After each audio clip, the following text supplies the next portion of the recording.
Hey guys, it's Julian, and today I'm going to be showing you the much requested how to make organic house music with vocals in the style of Christian ffler. Now, you guys have requested this one quite a bit, and specifically you guys asked how to make these kind of vocals using samples, so today I'm going to be showing you how to do that. Now, everything that you just heard in the intro is what I'm going to be breaking down in this video. The full project file, samples, MIDI, and presets, everything like that from this video is available right in the top of the description on my Bandcamp for just $5. If you guys are enjoying these videos, definitely consider going to pick that up. It really helps support me so I can keep going to bring you guys videos every day. Plus, it's just $5 and you get all these awesome samples and MIDI and presets and this project file template. So yeah, link to that is at the top of the description, and let's get started. So the first thing we have up here, we're at 118 BPM and we have the kick. So you can hear, this is just like a nice, deep, thumpy kick. That's really the place of this kick in the mix, right? Like, it's not like a techno track where you want that big, like punching through kind of mid-rangey thing. It's really just more of like just this deep thump that everything is going to kind of bounce off of.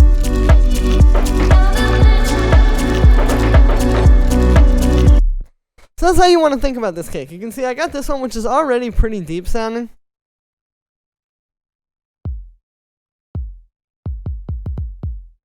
And then I pitched it down a little bit, and then I also low passed it. Now with these kind of kicks, one thing I'll say is that it can be really tempting to get a bad kick. And what I mean by that is really like, you know, when you go through sample packs, there's a lot of little kicks, like just little tiny, like kind of thumpy kicks like this, but they're really not this good. You really need to take your time and layer samples if you need to, process it if you need to. In this case, this was something I had layered a while ago, so it was already pretty solid.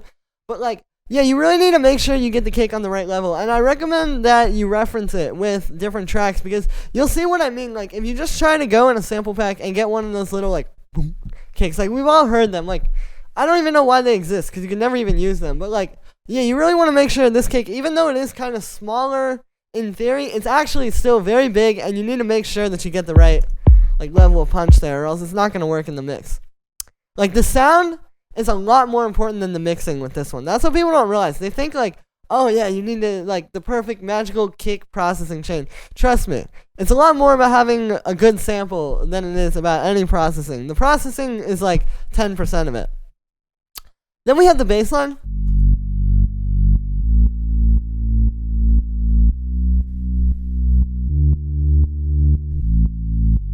So you can hear this is a pretty straightforward, actually like kind of poppy progression where it's like G major, A major, B minor, and then this D major here. So it's just like a very nice and almost like anthemic chord progression. Like the idea here is that this is holding down that chord progression, and then we have all this other stuff here that can just sit really well on top of that. But this is going to be the main thing holding down the progression.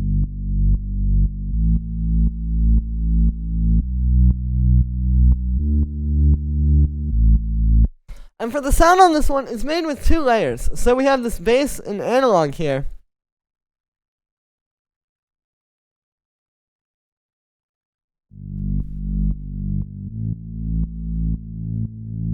Which you can hear, that's more of like the mid-rangey thing that you hear. So this is just like these two saw waves here sounding pretty deep, going into a low-pass filter with no envelope. And then we have the amp envelope actually has a little bit of attack on it, just to make this a little bit more dynamic so you hear it kind of fade into the sound a little bit. It's a very subtle way to make this a lot more kind of lively. And then I just have a bit of chorus on that. And again, this is just in there to give that like kind of layer that is still very deep, but you can hear. Like if you play this on phone speakers, you can hear this layer. It's not all sub. And this is actually like, it takes a lot of finesse to get this. It might seem really simple, but if you try to just take like if you start messing around, you'll see what I'm talking about. If you try to get like saw waves and square waves, and then I think I was like playing around with some unison and vibrato and all this kind of stuff, but really it turns out it's just some fat saw waves and just kind of like, you know, dialing it back a little bit with the low pass and letting that shine rather than doing a whole bunch of extra processing to it. And then we have the sub, which is made with operator. You can see this is like a pretty deep sub. I've got these two sine waves doing FM, so it's kind of making things a bit more audible and a bit more full sounding. But yeah, and that's got that same attack on there too. And then we just have those being side chains in the kick, and then there's a little bit of EQ to cut out a bit of room for the kick. And then I have the kick and the bass grouped together. So that's just going through a little bit of compression. Here's without that. And with it, it's really subtle, but it's just to make the kick and bass a little bit more even. You can see it's really not doing that much. Can even do a little bit less, really. But it just kind of puts those like a little bit more even. Because if I turn it off, you can see like the balance isn't quite right. And you really need to get that proper balance in the low end. Then we have this bloop. So this is like a droning layer. What it's doing is it's just playing one note. You'll notice though what I've done here. So it's playing eighth notes, but I've put every other one a little bit offbeat, so you kind of get like a dun dun dun dun dun. Like it's not like perfect, and it feels a lot more human that way. And then what's happening is I've got this wavetable patch where it's just actually a square wave with a little bit of a low pass, and then some chorus, a really fast echo with a bit of reverb, and then just being sidechained to the kick. So this is really simple. You guys have seen me use like droning layers before. You hear what it does like over top of the kick, or over top of the bass line and progression. Just having something playing like one note or two notes like that throughout the track can make it really impactful. And yeah, and then after that we have this little vocal drone.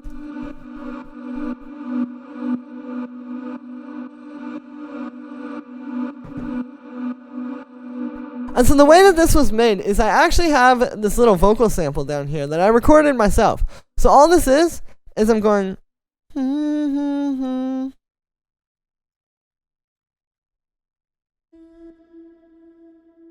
right here. I will group these and turn it off really quick.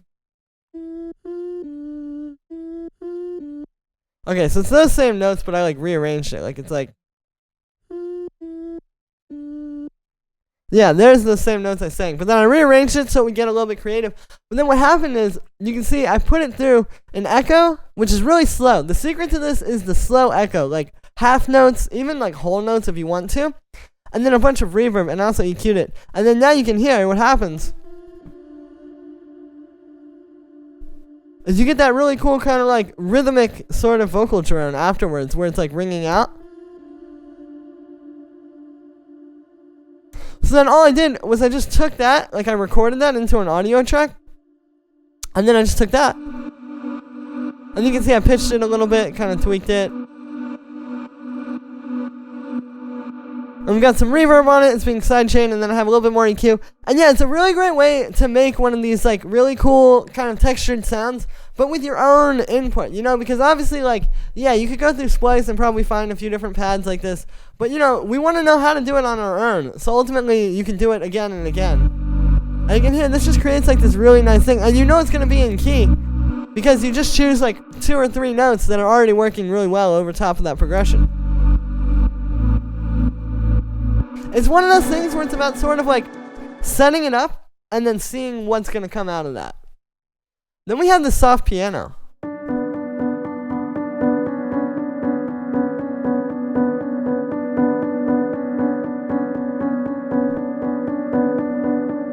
So you can hear this is a pretty simple melody. These are actually the same 3 notes that I was singing with the vocal drone. Pretty sure. Which is really simple, just 3 notes. And then we have this like deep kind of softer piano. So this is used a lot in these tracks. And the style of like kind of more organic house uses these pianos a lot. Just finding like kind of a softer piano rather than just getting that big like or like an M1 piano or something like that. You really just want something a bit softer like this, a bit deeper. And that really just comes down to finding samples, you know, like not every piano sample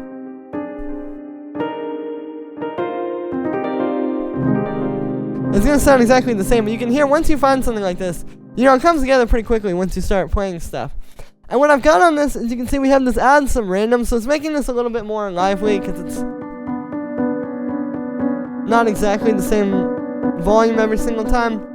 And then it's going through some delay and reverb, a side chain, just a side chain into the kick and make it kind of fit in a little bit more, which is important not just like for sonic, like sounding like it's being side chained, but actually like in terms of the actual groove of the track. Like everything's gonna groove a lot more, even if you just do this tiny little bit of side chaining where you don't even notice it that much. It just makes everything kind of bounce off of that kick a bit more and groove with the whole track. And then I just have a bit of EQ there. And then the last sort of like synth, sort of like organic layer we have here is this guitar stab.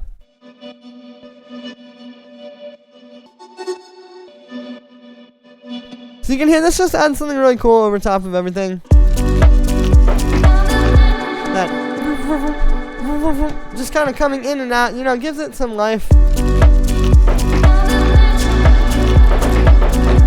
And it's kind of a cooler way of making like a lead sound than just going and getting a synth.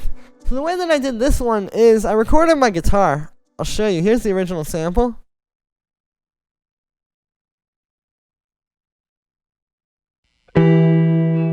Pretty sure this chord was E minor that I played. And you can see I played a second one. So we have those two chords. And then I put it just through like an amp simulator, a bit of echo and reverb. And then we got that. And then you can see I exported that. Just as that was. Which if you get this project file, you can also just use this guitar sample. It's a pretty dope guitar. So I took that, and then what happened is I put it into a granular synth. And so if you don't know, like granular synthesis, essentially the way it works is instead of just playing a sample, like with the sampler, you play the sample at the start every single time, and then it plays until it finishes. With the granular synth, what's happening is it's playing a sample, but you can see it's moving all over the sample and playing different parts of it. And so this is really cool when you have a sample like this where it's two different chords that sound slightly different and there's like different reverb and echo on them and stuff. You can really get some interesting stuff out of that because now it's bouncing around this whole thing, and sometimes it's a little bit louder, sometimes it's a little bit quieter, but it's very like organic and lively, especially when you use a more organic sample like this. And then all I'm doing is I'm just playing the original note and then +7, so the 5th. And that's just going to sit really nicely.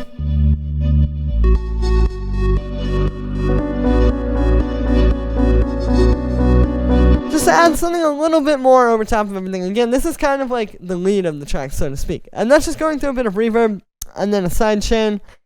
And then we have this perfect rim shot.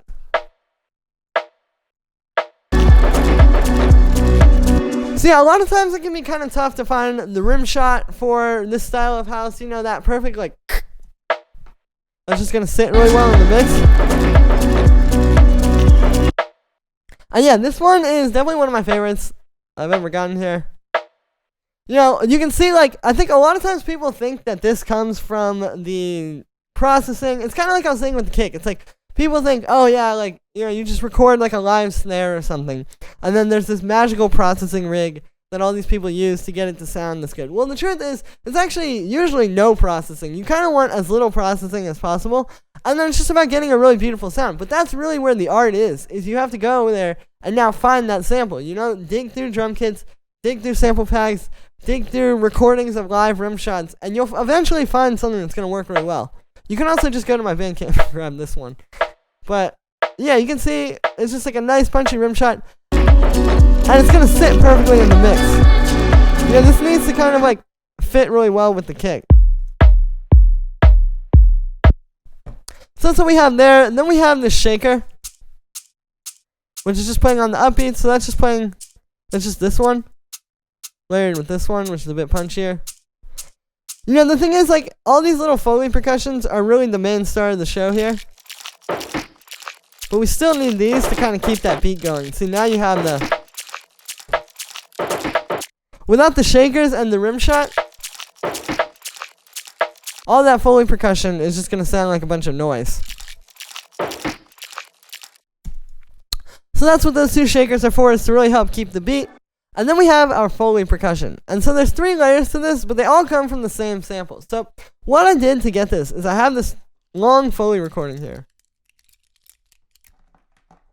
And the way I recorded this is exactly like this. I was right here, this exact same mic I'm talking into right now, this exact spot, and all I did was I just took a bunch of stuff that was on my desk. Like I had like some pencils, some fingerboards, a chapstick container, like literally anything that's there. I had like this bag of pens because I think my sister was doing her homework here. And all you have to do is literally just take them and just record yourself like.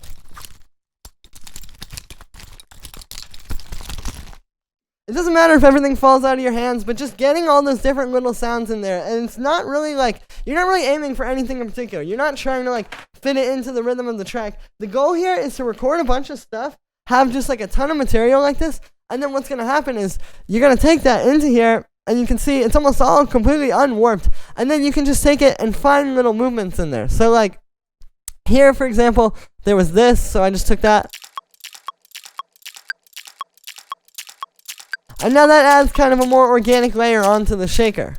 Or like with these two layers are actually playing the same chops. They're just going through different processing. So what happened with these was I literally just took the whole thing, and then you can see like if I play it with the shaker, you'll really be able to. Like I just found all these little things like that. Like that was probably me just shaking the bag of pens. But then all of a sudden you bring it in, and you're gonna find little like ways where like if you look at this on the grid, you can see it's actually really close to the grid, right? Like this is a 16th note, but just with a bit of swing.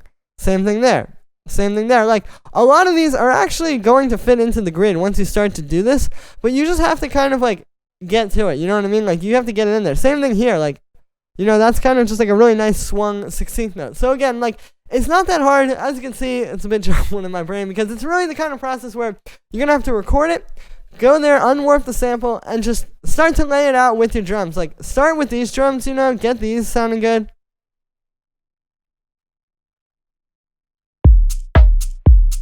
And then take that Foley sample and just find, like, little chops that are going to fit into it. And that's really all it is. This is another one of those things that people, like, way overcomplicate. I really don't think it's that hard to do. I think that if you approach it from the standpoint of, like, okay, no accidents, I'm going to record a sample, and exactly how I record that sample is how it's going to be used in the track. Then yes, you are going to spend 3 years making a track in this style, and it's never going to sound that good, and you're going to get lost. But if you just do this, like I said, kind of aiming more for happy accidents rather than like doing exactly the vision that you hear in your head, and then it's never going to line up. You know, happy accidents are always better with this kind of thing. So what we're doing here is I have 2 layers of it, and this one is the one where it's just been like all chopped up like this. You can see what I've got here on this first one is we actually have a low pass filter with a little bit of an LFO on it. So there's without that. And with it, it's a really subtle trick to just kind of make this fit into the groove a little bit more, because now it's going over top of it with the low pass. If I bring that down,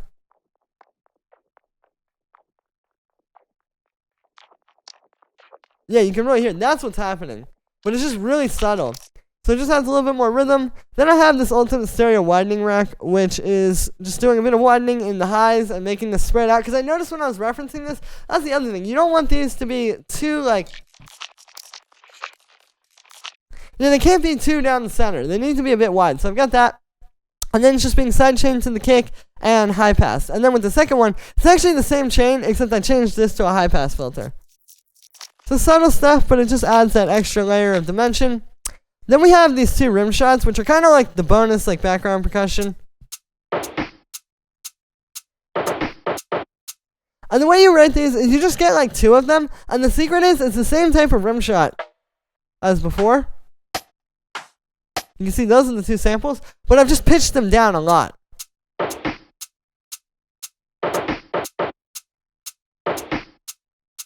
That's all it is. And then just kind of finding ways that it can fit in with the other percussion that you've already got going on. And then the groove that you've already kind of set up. And yeah, then we just have these atmospheric noise. So you can see these are just dry, but it's just, oh, this one's got a bit of echo and high pass on it. But yeah, it's like this one, which is just like some nice kind of bells. And then layered with this noise. You know, just very organic, but adds like a kind of life to the track that you don't get without it. Then we actually have the last percussion layer, which is this little shaker. So this is just kind of, I'll actually bring this up here. It's kind of doing call and response with like these rim shots, because you can see it goes.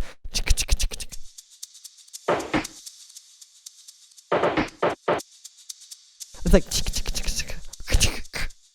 So that's kind of another thing also, is like taking those dance music concepts of like, okay, having different percussions and they're doing call and response with each other, but then when you hear it in the whole track, it's all going to come together. I feel very cohesive. And so yeah, it's just a shaker loop with a bit of echo and reverb to make it ring out, and then just a bit of EQ to kind of clean it up. And then down here, we have the vocals. So the vocals are actually not that hard. You guys are going to see, you know, it really comes down to just having great samples. Like, that's kind of the thing with all of this. Like, a lot of people think that there's a lot of, like, magic and, like, oh, it's the perfect, you know, processing rig and, oh, I need the perfect delay and reverb. A lot of this stuff is really just, like, these people, like Christian ffler and other people who make this style of music, are just really good at putting together, like, dope combinations of chord progressions and vocal samples, and also getting the right texture on the percussion. Like, a lot of it really just comes down to the sounds that you're putting in. And, like, with these vocals, it's no different. Like, if you hear these with the progression, you know, it's very uplifting.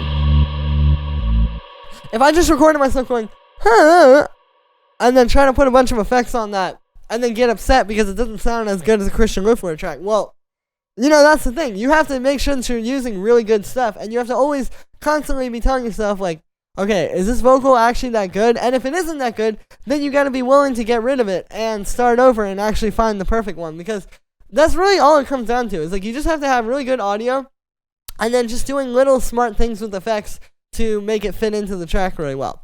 So like with this first one here, I'll play the original sample. Like, that's already just a good melody. And it's going through a bit of echo and some reverb and an EQ, but again, like, really simple stuff. And the thing I've done with this one is I've taken that last word, and you can see, you literally just, like, if we have the sample here, I'm just taking it and cutting that, so it's like its own syllable, and then we pitch it down. That's all I'm doing there.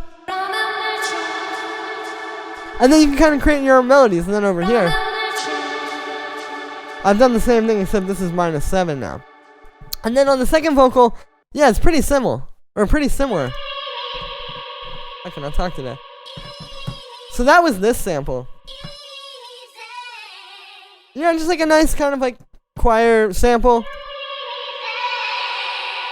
And I did that same technique there of taking that and just cutting the end there. And I was going to pitch it, but it actually sounds pretty good like that. So, again, the vocals, actually not that hard. This one, the processing is pretty similar. The only difference with this one is I did a little low-pass filter, just kind of making it fade in each time, so it's a bit more dynamic.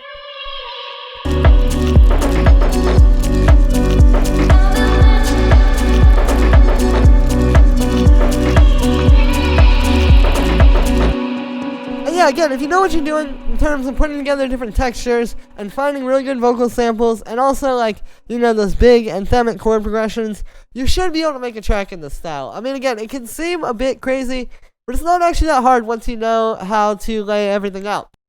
So yeah, that's going to be it for this one, guys. I hope you enjoyed. As always, make sure to like this video as well as subscribe, and let me know what you think of this video in the comments. Like I said in the beginning, you can get this full project file, samples, MIDI, presets, everything like that from this video. It's available right at the top of the description, and if you're a patron on my Patreon, check there because it's already available. Like I said, on my Bandcamp, this is only $5. It really helps support me. If you guys enjoyed these videos, definitely go pick this up. Plus, you get a bunch of really great samples to work with. And yeah, thank you so much, everybody, and I will see you tomorrow with another video.